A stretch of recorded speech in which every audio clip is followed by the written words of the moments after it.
നമസ്കാരം. VMTV ന്യൂസിന്റെ എല്ലാ മാന്യപ്രേക്ഷകർക്കും ഈ മണിക്കൂറിലെ പ്രധാന വാർത്തയിലേക്ക് സ്വാഗതം. ഇന്ന് ക്രിസ്മസിന്റെ ആഘോഷങ്ങളോടനുബന്ധിച്ച് എല്ലാവരും തിരക്കിലായിരിക്കും. ഇപ്പോൾ ആലപ്പുഴയിൽ നിന്നാണ് ഒരു വാർത്ത വരുന്നത്. ആലപ്പുഴയിലും ക്രിസ്മസ് ആഘോഷത്തിന് നേരെ ഭീഷണിയുമായി RSS എത്തിയിരിക്കുകയാണ്. പാലക്കാടിന് പിന്നാലെയാണ് ഇപ്പോൾ ആലപ്പുഴയിലും എത്തിയിരിക്കുന്നത്. കാർത്തികപ്പള്ളി താലൂക്കിലെ RSS കാര്യവാഹവുമായിട്ടുള്ള രതീഷ് കുമാറാണ് ഭീഷണി മുഴക്കിയത്. അതിന്റെ കൂടുതൽ വിശദാംശങ്ങളുമായി ഞങ്ങളുടെ ന്യൂസ് റിപ്പോർട്ടർ ബിൽ ചേരുന്നു. Good morning Anuja. നമ്മൾ മുൻപൊന്നും കേട്ടിട്ടില്ലാത്ത തരത്തിൽ വളരെ വിചിത്രമായ രീതിയിലാണ് ഇപ്പോൾ ക്രിസ്മസ് ആഘോഷങ്ങൾക്ക് നേരെ ഇത്തരത്തിൽ ഭീഷണിയുമായിട്ടൊക്കെ ആളുകൾ രംഗത്തെത്തിയിരിക്കുന്നത്. ഏതായാലും ഇവിടെ പാലക്കാട് നടന്ന സംഭവത്തിന് പുറമെ ഇപ്പോൾ ആലപ്പുഴയിലും ഇത്തരത്തിൽ ക്രിസ്മസ് സന്ദേശം നൽകാനെത്തിയ ആളുകളെയും യുവാക്കളെയൊക്കെ RSS നേതാവ് ഭീഷണിപ്പെടുത്തിയിരിക്കുന്നു എന്നുള്ള വാർത്തയാണ് ഇപ്പോൾ പുറത്തു വരുന്നത്. RSS കാർത്തികപ്പള്ളി താലൂക്കിലെ കാര്യവാഹകമായിട്ടുള്ള രതീഷ് കുമാറാണ് ഇപ്പോൾ ഭീഷണി മുഴക്കിയിരിക്കുന്നത്. വെള്ളിയാഴ്ച വൈകുന്നേരമായിരുന്നു സംഭവം നടന്നിരിക്കുന്നത്. മുതുകുളം വെട്ടത്തുമുക്ക് ജംഗ്ഷനിൽ വെച്ചാണ് ഇത്തരത്തിലൊരു സംഭവം നടന്നത്. കാരിച്ചാൽ ആശാരിപ്പറമ്പിലുള്ള നെൽസൺ, ലോറൻസ്, അജയൻ, ആൽവിൻ എന്നിവരെയൊക്കെയാണ് RSS നേതാവ് ഭീഷണിപ്പെടുത്തിയിരിക്കുന്നത്. പരിപാടിയിലേക്ക് ഇദ്ദേഹം കടന്നു കയറുകയും അതോടൊപ്പം ഇവരോട് മൈക്ക് ഓഫ് ചെയ്യാൻ ആവശ്യപ്പെടുകയുമായിരുന്നു. പരിപാടി നിർത്താൻ ആവശ്യപ്പെട്ട് ഇയാൾ ബഹളം വെച്ചു. അല്ലാത്ത പക്ഷം വലിയ പ്രത്യാഘാതം ഉണ്ടാകുമെന്നാണ് ഇവർ ഭീഷണിപ്പെടുത്തിയത്. തുടർന്ന് ക്രിസ്മസ് സന്ദേശം മാത്രമാണ് നൽകുന്നതെന്ന് ഈ കരോളിന് വന്ന സംഘാടകർ അറിയിച്ചുവെങ്കിലും ഇത് എല്ലാ വർഷവും ചെയ്യുന്ന കാര്യങ്ങളാണെന്ന് പറഞ്ഞുവെങ്കിലും ഇത് അവസാനിപ്പിക്കുന്നത് വരെ, അതായത് ഈ കരോൾ അവസാനിപ്പിക്കണമെന്ന് ആവശ്യപ്പെട്ടുകൊണ്ട് നിർബന്ധമായും ഈ രതീഷ് എന്ന വ്യക്തി അവിടെ ബഹളം വയ്ക്കുകയായിരുന്നു. അതോടൊപ്പം ഭീഷണിയും മുഴക്കിയിരുന്നു. സംഘാടകരിൽ ഒരാളായിട്ടുള്ള നെൽസൺ ആണ് ഈ പരിപാടി ഫേസ്ബുക്കിൽ അതേസമയം പങ്കുവച്ചത്. ഇതിൽ താൻ RSS താലൂക്ക് കാര്യവാഹകാണെന്ന് രതീഷ് പറയുന്നതായി നമുക്ക് കാണാൻ കഴിയും. സംഭവത്തിൽ പരാതി നൽകുമെന്ന് നെൽസൺ അറിയിച്ചിരുന്നു. വെള്ളിയാഴ്ച പാലക്കാട് നെല്ലേപ്പള്ളി സ്കൂളിൽ ആണ് ക്രിസ്മസ് ആഘോഷം നടത്തിയതിനും അധ്യാപകർക്ക് നേരെ ഇത്തരത്തിൽ ഭീഷണി ഉണ്ടായിരുന്നിരുന്നു. ഇതുമായി ബന്ധപ്പെട്ട് പോലീസ് വരെ പ്രതികളെ അറസ്റ്റ് ചെയ്തിട്ടുണ്ട്. ഇത് വലിയ രീതിയിലുള്ള ഒരു വർഗീയത നിലനിർത്തുന്ന ഒരു സാഹചര്യത്തിലേക്കാണ് നമുക്കിപ്പോൾ കാണാൻ കഴിയുന്നത്. കാരണം മുൻപെങ്ങും ഇത്തരത്തിൽ ആഘോഷങ്ങൾ നടക്കുമ്പോൾ, ഓണാഘോഷമാകട്ടെ അല്ലെങ്കിൽ മറ്റെന്തെങ്കിലും തരത്തിലുള്ള ആഘോഷങ്ങൾക്കിടയിലൊന്നും ഇത്തരത്തിൽ വലിയ രീതിയിലുള്ള പ്രശ്നങ്ങൾ ഉണ്ടാകാറില്ലായിരുന്നു. പക്ഷേ ഇതിപ്പോൾ വളരെ മതപരമായ രീതിയിലുള്ള ഒരു വർഗീയ വിധ്വംസക പ്രവർത്തനങ്ങളുടെ മുന്നോടിയായിട്ട് തന്നെയാണ് ഇത്തരത്തിലുള്ള ഭീഷണിപ്പെടുത്തലുകളൊക്കെ നമുക്ക് ഫീൽ ചെയ്യാൻ കഴിയുന്നത്. ഏതായാലും നമ്മൾ VMTVയുടെ പ്രേക്ഷകരും അതോടൊപ്പം VMTVയും ഒക്കെ തന്നെ വളരെ മനോഹരമായ രീതിയിൽ ക്രിസ്മസ് ആഘോഷങ്ങൾക്ക് തുടക്കം കുറിച്ചിട്ടുണ്ടെന്നാണ് അറിയാൻ കഴിയുന്നത്. എല്ലാവർക്കും ഇതോടൊപ്പം ഒരു ക്രിസ്മസ് ആശംസ കൂടി നമ്മൾ അറിയിക്കുന്നുണ്ട്, അല്ലേ അനുജ? മറ്റൊരു വാർത്ത. ദിവസങ്ങൾക്ക് മുൻപ് റോഡിലൂടെ വലിച്ചിഴച്ച ആദിവാസി യുവാവിന്റെ വീട്ടിലെ ഫ്യൂസ് ഊരി KSEB. കേവലം 261 രൂപ മാത്രമായിരുന്നു ബില്ലടയ്ക്കാനുള്ളത് എന്നിരിക്കെയാണ് KSEBയുടെ ഈ ഇരുട്ടടി. റോഡിലൂടെ വലിച്ചിഴച്ച മാതൻ ഇപ്പോഴും ആശുപത്രിയിൽ ചികിത്സയിലാണ്. ബിലു, എന്താണ് അതിന്റെ കൂടുതൽ വിശദാംശങ്ങൾ? ശരിക്കും KSEB ഒരു പ്രതികാര നടപടി എന്നോണമാണ് ഇത്തരത്തിൽ ഈ യുവാവിനോട് കാട്ടിയിരിക്കുന്നതായിട്ടാണ് നമുക്ക് പറയാൻ കഴിയുന്നത്. കാരണം ഈ മാതൻ എന്ന യുവാവിൻ്റെ ഒരു വാർത്ത നമ്മൾ കഴിഞ്ഞ ദിവസമൊക്കെ സോഷ്യൽ മീഡിയയിൽ കണ്ടതാണ്. യുവാവിനെ റോഡിലൂടെ ഒരു പറ്റം യുവാക്കൾ കാറിൽ വലിച്ചിഴച്ചു കൊണ്ടുപോകുന്ന ദൃശ്യങ്ങൾ നമ്മൾ കണ്ടതാണ്. ഇതുമായി ബന്ധപ്പെട്ട് നിരവധി പേരെ പോലീസ് അറസ്റ്റ് ചെയ്തിരുന്നു. ഇതിന് തൊട്ടു പിന്നാലെയാണ് കേവലം 261 രൂപ കൊടുക്കാനുള്ള കറണ്ട് ബില്ലിൻ്റെ പേരിൽ KSEB ഇവരുടെ വീട്ടിലേക്ക് ഈ ഫ്യൂസ് ഊരിക്കൊണ്ടു പോയിരിക്കുന്നത്. നാളെ രാവിലെ തന്നെ പണം അടയ്ക്കാമെന്ന് പറഞ്ഞിട്ട് പോലും ഫ്യൂസ് ഉദ്യോഗസ്ഥൻ ഊരിക്കൊണ്ട് പോകുന്നതായിട്ടാണ് നമ്മൾ കാണാൻ കഴിഞ്ഞത്. വെറും 261 രൂപ മാത്രം നൽകാനിരിക്കെ എന്തിനാണ് ഇത്തരത്തിൽ KSEB ഇവരോട് ഇത്തരത്തിലൊരു നടപടി കാണിച്ചത്? ഒരു പ്രതികാര നടപടി എന്നോണമാണ് നമുക്കിത് ഫീൽ ചെയ്യുന്നത്. കാരണം മാനുഷിക പരിഗണന അർഹിക്കുന്ന ഒരു യുവാവാണ് മാതൻ, അല്ലേ? ഇത്തരത്തിൽ സമൂഹ മാധ്യമങ്ങളിൽ അടക്കം തന്നെ നമ്മൾ കണ്ടതാണ്.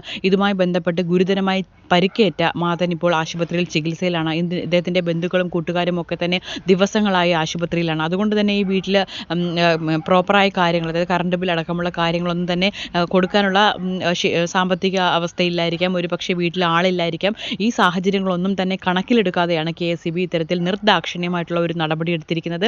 തീർത്തും മനുഷ്യത്വരഹിതമായ ഒരു നടപടി തന്നെയാണെന്നാണ് ഇപ്പോൾ നമുക്ക് മനസ്സിലാക്കാൻ കഴിയുന്നത്. ഏതായാലും KSEBയുടെ ഈ നടപടിക്കെതിരെ വലിയ രീതിയിലുള്ള പ്രതിഷേധം ഇപ്പോൾ രംഗത്തെത്തിയിട്ടുണ്ട്. കറണ്ട് ബില്ല് അടയ്ക്കാമെന്ന് പറഞ്ഞിട്ട് പോലും ഇത് അടയ്ക്കാതെയുള്ള ഫ്യൂസ് ഊരിക്കൊണ്ടു പോകുന്ന നിലപാട് വളരെയധികം മോശമാണ് KSEBയുടെ. ഏതായാലും അധികാരികളിലേക്ക് ഞങ്ങൾ ഈ വാർത്ത കൂടി എത്തിക്കുകയാണ്. വളരെ ശ്രദ്ധിക്കപ്പെടേണ്ട ഒരു വാർത്ത തന്നെയാണ്. കാരണം നമുക്കറിയാം, ആശുപത്രിയിൽ ചികിത്സയിലിരിക്കെ ഒരു പക്ഷേ മറ്റേതെങ്കിലും കാരണത്താലായിരിക്കാം ഇദ്ദേഹത്തിന് പണം അടയ്ക്കാൻ കഴിയാതെ വന്നത്. ഇങ്ങനെയുള്ള സമയങ്ങളിലൊക്കെ മാനുഷിക പരിഗണന കാണിക്കേണ്ട സന്ദർഭങ്ങളിലൊക്കെ KSEB കാണിക്കുന്നത് ഇത് വളരെ മോശമായ ഒരു പ്രവണത തന്നെയാണ്. ഇത് ഞങ്ങൾ അധികാരികളുടെ ശ്രദ്ധയിലേക്ക് ഈ വാർത്ത എത്തിക്കുകയാണ്. വടകരയിൽ ക്യാരവാനുള്ളിൽ 2 മൃതദേഹങ്ങൾ കണ്ടെത്തി. മലപ്പുറം സ്വദേശി മനോജ്, കാസർഗോഡ് സ്വദേശി ജോയൽ എന്നിവരാണ് മരിച്ചത്. വാഹനത്തിനുള്ളിലും മരിച്ച നിലയിലാണ് കാണപ്പെട്ടത്. ഇതിന്റെ കൂടുതൽ വിവരങ്ങളിലേക്ക് കടക്കാം. കോഴിക്കോട് വടകരയിലാണ് ഇത്തരത്തിൽ ക്യാരവനിൽ 2 മൃതദേഹങ്ങൾ കണ്ടെത്തിയിരിക്കുന്നത്. മലപ്പുറം സ്വദേശിയായിട്ടുള്ള മനോജും കാസർഗോഡ് സ്വദേശിയായിട്ടുള്ള ജോയൽ എന്നിവരാണ് മരിച്ച നിലയിൽ കണ്ടെത്തിയത്. ഒരാൾ ക്യാരവൻ്റെ സ്റ്റെപ്പിലും മറ്റൊരാൾ ഉള്ളിലുമാണ് മരിച്ച നിലയിൽ കണ്ടെത്തിയത്. ഒരുപക്ഷെ ക്യാരവനിൽ നിന്നുണ്ടായ AC-യിലെ വിഷവാതക ചോർച്ചയാകാം ഒരുപക്ഷെ ഇത്തരത്തിലൊരു ദാരുണമായ അന്ത്യം സംഭവിച്ചതെന്നാകാമെന്ന് പോലീസിൻ്റെ പ്രാഥമിക നിഗമനം. കാരണം ഞായറാഴ്ച മുതൽ റോഡിന് സമീപത്ത് ഈ വാഹനം പാർക്ക് ചെയ്തിരിക്കുകയായിരുന്നു. പക്ഷേ ദിവസങ്ങളോളം യാതൊരു അനക്കവുമില്ലാതെ മണിക്കൂറുകളോളം ഇത്തരത്തിൽ AC ഓണാക്കിയ നിലയിൽ കണ്ടതുകൊണ്ട് തന്നെ പ്രദേശവാസികളൊക്കെ തന്നെ എത്തി നോക്കിയപ്പോഴാണ് ഇത്തരത്തിൽ മൃതദേഹങ്ങൾ ഉള്ളിൽ കിടക്കുന്നതായി കാണാൻ കഴിഞ്ഞത്. തലശ്ശേരിയിൽ വിവാഹത്തിന് ആളുകളെ എത്തിച്ച ശേഷം പൊന്നാനിയിലേക്ക് മടങ്ങിയ വാഹനമായിരുന്നു ഇത്. ഞായറാഴ്ച മുതലാണ് റോഡിൽ ഈ വാഹനം കിടന്നത്. ഈ വാതക ചോർച്ചയാകാമെന്നാണ് ഇപ്പോൾ പ്രാഥമികമായി ലഭിച്ചിരിക്കുന്ന സൂചന. വടകര പോലീസാണ് ഇപ്പോൾ സ്ഥലത്തെത്തിയിരിക്കുന്നത്. ഈ വാഹനം നിർത്തിയിട്ടിരിക്കുന്നത് ശ്രദ്ധയിൽപ്പെട്ടതിനെ തുടർന്ന് നാട്ടുകാരാണ് വിവരം പോലീസിനെ അറിയിച്ചത്. ഇനി ശ്വാസം അടക്കി പിടിച്ച് മറ്റൊരു കാഴ്ച കാണാം. ഓടുന്ന ട്രെയിനിനടിയിൽ ഒരാൾ പാളത്തോട് ചേർന്ന് കിടക്കുന്നു. ട്രെയിൻ പോയ ശേഷം എഴുന്നേറ്റ് ഒന്നും അറിയാത്തതുപോലെ നടന്നു പോകുന്നു. അടിച്ച് പൂസായാണ് ട്രാക്കിലൂടെ പോകുന്നത്. ട്രെയിൻ വന്നതും പോയതും ഒന്നും ഇയാൾ അറിഞ്ഞിട്ടേയില്ല. ഏതായാലും ഈ ദൃശ്യങ്ങൾ ശ്വാസം അടക്കി പിടിച്ചാണ് ഞങ്ങൾ കണ്ടുകൊണ്ടിരിക്കുന്നത്. നമുക്ക് ആ ദൃശ്യത്തിലേക്കൊന്ന് പോകാം.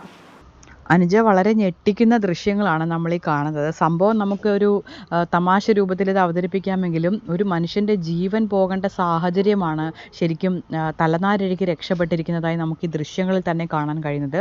മദ്യലഹരിയിൽ ട്രാക്കിലൂടെ നടന്നു പോകുമ്പോൾ അതേ ട്രാക്കിലൂടെ ട്രെയിൻ വരുന്നു. ഇയാൾ ഇത് കണ്ടതിന് ശേഷം ഒറ്റ കിടത്തമാണ് കിടക്കുന്നത്. ഇതാണ് ദൃശ്യങ്ങളിൽ കാണുന്നത്. ട്രെയിൻ തലയ്ക്ക് മുകളിലൂടെ കടന്നു പോയെങ്കിലും ഒരു പോറൽ പോലും ഏൽക്കാതെ ആൾ രക്ഷപ്പെട്ടിരിക്കുകയാണ്. ട്രെയിൻ പോയെന്ന് ഉറപ്പിച്ച ശേഷം ട്രാക്കിലൂടെ തന്നെയാണ് ഇദ്ദേഹം നടന്നു പോകുന്നത്. അതാണ് ശരിക്കും പറയാൻ നമ്മളെ അമ്പരപ്പിക്കുന്നത്. ഒരു പക്ഷേ ജീവൻ പോകുന്ന സാഹചര്യമാണ്. എങ്ങനെയാണ് ഇത്രയും ധൈര്യത്തോട് കൂടിയിട്ട് ഈ ട്രാക്കിൽ ഇങ്ങനെ കിടക്കാൻ കഴിഞ്ഞത് എന്നാണ് നമ്മൾക്ക് അതിശയത്തോടെ നമ്മൾ നോക്കുന്നത്. കണ്ണൂർ ചിറക്കൽ സ്വദേശിയാണ് ഇത്തരത്തിൽ അപകടത്തിൽ നിന്നും രക്ഷപ്പെട്ട് പിന്നീട് രക്ഷപ്പെടുന്നതായിട്ടുള്ള കാണുന്ന ദൃശ്യങ്ങളിൽ നമുക്ക് വ്യക്തമാവുന്നത്. ഏതായാലും ആ ജീവൻ തിരിച്ചു കിട്ടിയത് തന്നെ മഹാഭാഗ്യമെന്ന് പറയാം. നല്ല രീതിയിൽ മദ്യപിച്ച് നല്ല അടിച്ച് പൂസായി തന്നെയാണ് അദ്ദേഹം വീണ്ടും ആ ട്രാക്കിലൂടെ നടന്നു പോയിരിക്കുന്നത്. അപാര ധൈര്യം തന്നെയാണെന്ന് നമുക്കിപ്പോൾ പറയാമല്ലേ അനുജ? ഏതായാലും വളരെ മനോഹരമായൊരു ദൃശ്യമായിരുന്നു അത്. തീർച്ചയായും ബിലു, എന്തായാലും ഇത് കാണുന്നവർ പോലും ശ്വാസം അടക്കി പിടിച്ചായിരിക്കും കണ്ടുകൊണ്ടിരിക്കുന്നത്. ഒരു ട്രെയിൻ പോകുമ്പോൾ സാധാരണ ഒരു അപകടകരമായിട്ടുള്ള ഒരു സാഹചര്യമാണ്. ഇതിനടിയിൽ ട്രെയിൻ പോകുന്നത് വരെ അദ്ദേഹം അവിടെ ശ്വാസം അടക്കി പിടിച്ച് കിടക്കുന്ന ഒരു കാഴ്ച തന്നെയാണ്. എന്തായാലും ദൈവത്തിന്റെ ഒരു കരങ്ങൾ അദ്ദേഹത്തോടൊപ്പം ഉണ്ട്. ഇത് ആരും അനുകരിക്കരുത് എന്നാണ് നമുക്ക് VMTV ന്യൂസിനോട് പ്രേക്ഷകരോട് പറയാനുള്ളത്. ഏതായാലും ഈ മണിക്കൂറിലെ പ്രധാന വാർത്തകൾ അവസാനിക്കുന്നു. വരും മണിക്കൂറിലെ വാർത്തകളും വിശേഷങ്ങളും വീണ്ടും കാണാം.